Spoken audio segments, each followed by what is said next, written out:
Hei, mina olen German ja ma näitan teile Speedlink Niala komplekti, mis koosneb hiirest ja klaviatuurist. Komplekti kuuluv hiir on sümmeetrilise kujuga, sobib nii vasaku kui ka paremakäelistele ja see on plastikust korpusega.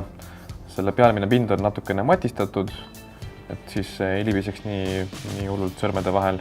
Ja siis külje pealt on pind natukene läikivam.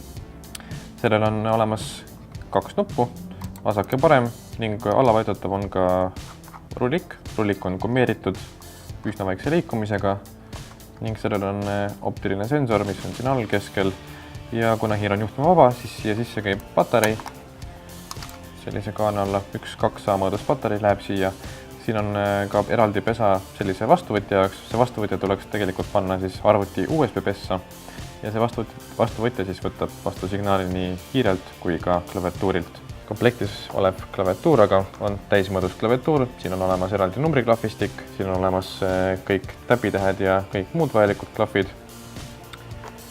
Ning selle alumisel küljel on ka sellised kommeeritud jalakesed, paar tükki. Ja klaviatuuri toide tuleb ühelt 2 A-mõõdus patareilt.